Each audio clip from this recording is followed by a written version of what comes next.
মানিকচকের পর এবার হবিবপুর ব্লকের বিএলও তালিকা নিয়ে বিতর্কে নতুন করে সরগরম মালদা জেলা রাজনীতি। হবিবপুর ব্লকের মঙ্গলপুরা গ্রাম পঞ্চায়েতে 2 তৃণমূল সদস্যের নাম উঠেছে বুথ লেভেল অফিসারের তালিকায়, যার ফলে প্রশ্ন উঠেছে নির্বাচন কমিশনের নিরপেক্ষতা ও বিধিনিষেধ মানা হচ্ছে কিনা। অভিযোগ, 124 নম্বর বুথে তৃণমূল কংগ্রেসের গ্রাম পঞ্চায়েত সদস্য অসীম সরকার, যিনি পেশায় প্যারা শিক্ষক, এবং 125 নম্বর বুথে তৃণমূলের অপর সদস্য মাতিয়াস মার্ডি, যিনি প্রাথমিক বিদ্যালয়ের শিক্ষক। দুজনেরই নাম এবার বিএলও তালিকায় রয়েছে। রাজনৈতিক মহলে এই ঘটনা নিয়ে ইতিমধ্যেই চাঞ্চল্য ছড়িয়েছে। বিরোধী বিজেপি দাবি করেছে, নির্বাচন কমিশনের নির্দেশিকা অনুযায়ী কোনো রাজনৈতিক দলভুক্ত জনপ্রতিনিধি বা শিক্ষককে বিএলও পদে নিয়োগ করা যায় না। উত্তর মালদার সাংগঠনিক জেলা বিজেপি সভাপতি প্রতাপ সিং বলেন, নির্বাচন কমিশনের গাইডলাইন অনুযায়ী নিরপেক্ষ ব্যক্তিকেই বিএলও করা উচিত, কিন্তু হবিবপুর বিধানসভার মঙ্গলপুরা গ্রাম পঞ্চায়েতের 124 ও 125 নম্বর বুথে দেখা যাচ্ছে তৃণমূলের নির্বাচিত সদস্যরা বিএলও হিসেবে নিযুক্ত রয়েছে। আমরা অভিযোগ করলেও এখনো পর্যন্ত কোনো ব্যবস্থা নেওয়া হয়নি। আমরা দাবি করছি, এই 2 নাম অবিলম্বে বাদ দিতে হবে। তৃণমূল ভোটার তালিকা তৈরির কাজেও রাজনীতি ঢোকাচ্ছে। অন্যদিকে তৃণমূল কংগ্রেসের পক্ষ থেকে অভিযোগটিকে ভিত্তিহীন বলে উড়িয়ে দেওয়া হয়েছে।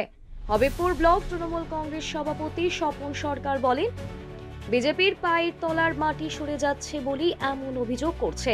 মঙ্গলপুরা আগে বিজেপি দখলে ছিল, এখন তৃণমূলের হাতে, তাই ওরা আতঙ্কিত হয়ে মিথ্যে অভিযোগ তুলছে। আমাদের কর্মীরা মানুষের পাশে থেকে কাজ করেন, নির্বাচন কমিশনের নির্দেশ মেনেই তারা কাজ করবেন, এখানে কোনো রাজনৈতিক উদ্দেশ্য নেই। এই ঘটনাকে ঘিরে হবিবপুর ও মঙ্গলপুরা এলাকার রাজনৈতিক মহলে তর্ক বিতর্ক শুরু হয়েছে। বিজেপি নেতৃত্বরা ইতিমধ্যে রাজ্য নির্বাচন কমিশন ও জেলা প্রশাসনের কাছে লিখিত অভিযোগ জানিয়েছেন। প্রশাসনিক সূত্রে জানা গেছে, অভিযোগ খতিয়ে দেখা হচ্ছে। যদি কোনো অনিয়ম ধরা পড়ে তাহলে কমিশনের তরফে প্রয়োজনীয় ব্যবস্থা নেওয়া হতে পারে।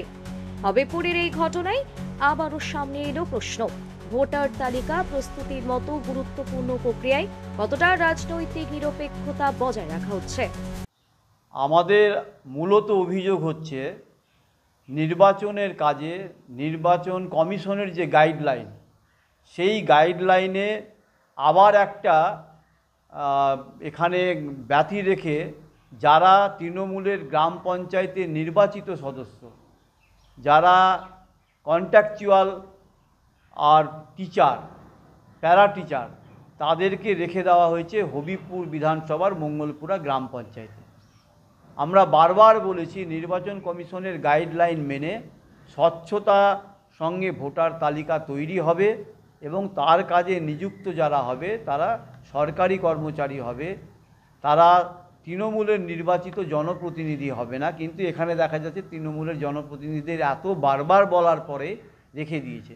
তৃণমূলের এই যে নির্বাচনকে প্রহসন পরিণত করার যে চক্রান্ত, সেইটা আর এই দুজন আর বিএলওকে রেখে দিয়ে তা প্রমাণ হচ্ছে।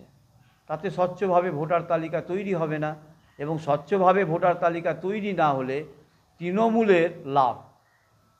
স্বচ্ছ ভোটার তালিকার মধ্যেই তৃণমূলের আর পরাজয়ের চাবিকাঠি লুকিয়ে আছে, যার জন্য তারা অবৈধভাবে বিএলও নিয়োগ করেছে। বিষয়ে আমরা ব্লকে যে নির্বাচন আধিকারিক আছেন হবিবপুর ব্লকে, তাকে জানিয়েছি, আমরা জেলাকে জানিয়েছি, জেলাতে যিনি নির্বাচন আধিকারিক আছে, এবং এই কমপ্লেনটা আমরা আমাদের রাজ্যের মাধ্যমে চিফ ইলেকশনের কাছে পাঠিয়েছি। আমরা এটা অবিলম্বে বাতিল করে সেখানে নির্বাচন কমিশনের গাইডলাইন ফলো করে বিএলও নিয়োগ করতে হবে, এটাই আমাদের মূলত দাবি। এই অভিযোগ সম্পূর্ণই ওদের পায়ের মাটি তো সরে গেছে বলেই এই অভিযোগগুলো তারা করছে। বিজেপির একদম পায়ের তলার মাটি শেষ হয়ে গেছে এখান থেকে, তাই তারা এই অভিযোগ করছে। নির্বাচন কমিশন কাদের দিয়ে কাজ করাবে সেটা আমাদের দেখার নয়, তবে নির্বাচন কমিশনের জন্য যদি তারা কাজ করে আমাদের কোনো দলের তরফ থেকে আপত্তি নেই। তারা মানুষের কাজ করবে, মানুষের যাতে ভোটার সুরক্ষিত থাকে, কোনো ন্যায্য ভোটার যেন বাদ না যায়, এটা আমাদের দলের একটা এজেন্ডা। আর বিজেপি চাইছে সাধারণ মানুষকে, যারা পিছিয়ে পড়া মানুষ, তাদেরকে দুশ্চিন্তার মধ্যে রাখতে চাইছে। এসআইআর মাধ্যমে তারা মানুষকে বিভ্রান্ত করতে চাইছে। অসীম সরকার, তিনিও আমাদের গ্রাম পঞ্চায়েতের সদস্য, এবং মাতিয়াস মার্ডি, তিনি বিজেপির প্রতীকে জয়ী হলেও আমাদের ওখানে তৃণমূল কংগ্রেসের সঙ্গে সামিল হয়েছেন এবং বর্তমানে মঙ্গলপুরা জিপি বিরোধী শূন্য জিপি। হ্যাঁ, এখন বর্তমানে আমাদের মেম্বার। পেশায় দুজনই প্রাথমিক বিদ্যালয়ের শিক্ষক। কোনো কাজ হবে না এতে, তারা আর কোনো রকম ফায়দা নিতে পারবে না, কারণ মানুষ তাদেরকে দূরে সরিয়ে দিয়েছে। আমার নাম স্বপন সরকার, আমি হবিপুর ব্লক তৃণমূল কংগ্রেসের ব্লক সভাপতি। নমস্কার, আমি মাথিয়াস মার্ডি, রোহিণীতলা প্রাথমিক বিদ্যালয়ের সহশিক্ষক হিসেবে যুক্ত। আমি হবিপুর বিধানসভার মঙ্গলপুরা অঞ্চলের 125 নম্বর বুথের বিজেপি টিকিটে জয়ী প্রার্থী। বর্তমানে আমি তৃণমূল দলের সঙ্গে যুক্ত। নির্বাচন কমিশনের নির্দেশ অনুসারে আমি বিএলও ডিউটি দিতে বাধ্য হয়েছি। বহুবার আমি এই বিএলও ডিউটি থেকে নাম কাটানোর আর্জি জানিয়েছি, কিন্তু কোনো লাভ হয়নি। এই বিএলও ডিউটির জন্য আমি আমার বিদ্যালয় ও সমাজ সেবামূলক কাজগুলো সুষ্ঠুভাবে সম্পন্ন করতে পারছি না। আমার বুথের জনগণকে পরিষেবা দিতে পারছি না, তাই আমি এই বিএলও ডিউটি থেকে অব্যাহতি চাইছি, যাতে আমি আমার বিদ্যালয়ের কাজকর্ম এবং সমাজ সেবামূলক কাজগুলি সুষ্ঠুভাবে করতে পারি। আমি 10 বছর ধরে কাজ করি, বিএলওর কাজ 10 বছর ধরে। আমি প্যারা টিচার, 10 বছর ধরে আছি। হ্যাঁ, 2006 সালে আমার জয়েন্ট হয়েছে। কোন কোন এলাকা দেখেন? আমার এলাকা গ্রামের নাম বলতে হবে, তাই বলেন? ঠাকুরনগর, পান্নাদিঘি, পিরলগড়িয়া, কদমডাঙ্গা, ডোমপুকুর, আরোডাঙ্গা, ধোয়াডাঙ্গা। কত নম্বর? এটা হচ্ছে 124 বুথ। কত বছর ধরে কাজ করছেন? আমি 10 বছর ধরে। এখানে মানুষ এমনি তো কোনো সমস্যা নাই। আপনার হ্যাঁ, বলুন, জনপ্রতিনিধি আমি, কোন দলের? টিএমসি, আর কোন অঞ্চল? মঙ্গলপুরা অঞ্চল। আপনাদের এলাকার বিএলও আমি, মেম্বারও আমি প্যারা টিচার। স্বচ্ছতার সাথে কাজ করব। আপনার নাম? অসীম সরকার। মানে একবারই প্রথম দাঁড়িয়েছি, প্রথমেই পাশ করেছি। মানুষ কাজ কাজ করেছি আমি। এবারও করছেন? হ্যাঁ, এবারে করছি।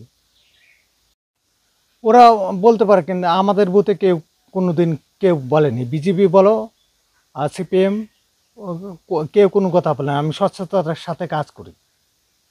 25 বছর ছিল বিজেপি, কিন্তু বিজেপির লোকও কোনো আমাকে ভালো করে আমি কাজ করি। আপনি শুনবেন বিজেপি লোকের কাছে গিয়ে যে অসীম করে নাকি।